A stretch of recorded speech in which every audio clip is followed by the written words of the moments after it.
This week, we are sharing the stories of 7 East Texans who battled COVID-19 and won. KETK's Maya Owens right now is here with us with our next survivor in this week-long series, Beating the Virus in Their Own Words. Neil and Casey, when members of the military return home, the battle is over.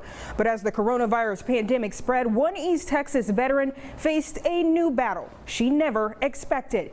Here is tonight's special report.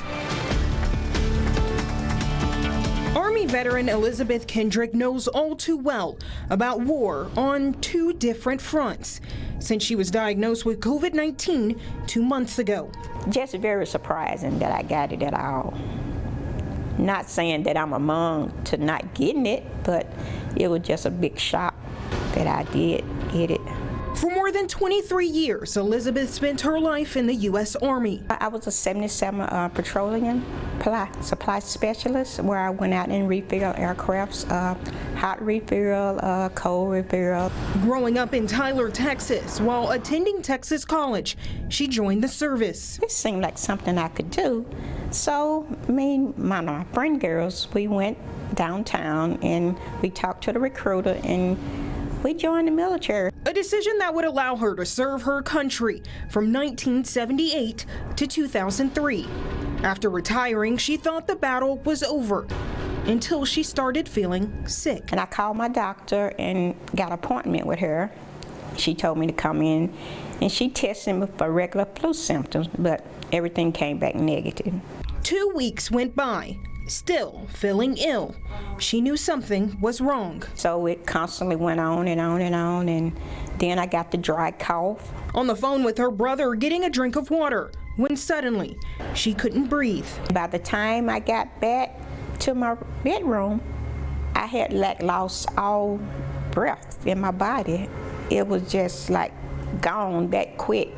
Called the ambulance and the ambulance came out and picked me up and took me to UT Health Science, and that's where I went and they did some tests and all that, and wee hours in the morning they came in and told me that I had tested positive for COVID-19. For 4 days, Elizabeth stayed in the hospital, surrounded by nurses and doctors dressed fully in PPE, confused on how she got there. Why did I get this? I ain't been nowhere, so how could I get this stuff? And, and it was really crazy, and I was scared, and I was crying, and my sons, and they was crying, and like I was in the hospital by myself. I mean, I couldn't see nobody. The only person I could see was the doctors and the nurses.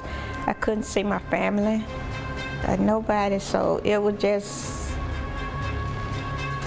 I don't know, it was just very scary. All the way around, it was scary. The hardest part, not being able to see her family, especially her 98-year-old mother. Elizabeth thought the woman who raised her was more at risk of getting the virus. My immune system, I guess it was pretty good because, like I said, I did exercise and plus being in the Army, and I was still ripping and running and jumping around. Not required to be placed on a ventilator. Doctors kept her in the hospital to monitor her symptoms. They come in giving me shots and checking my vital signs, my blood pressure, making sure that I was still breathing. Finally able to go home and self-quarantine from her family. Now she looks back grateful just to be sitting here. I give all praises to God, and just to be able to talk about this and let people know that this coronavirus is not no joke. People need to take advantage. It's a battle she has won, but hopes her story will encourage others to prepare for the fight before it's too late. Do everything that's possible that, that can keep you from getting this. Now back at home, Elizabeth says she still suffers from shortness of breath, but her most recent x-rays show her lungs are clear and she expects to continue in getting better.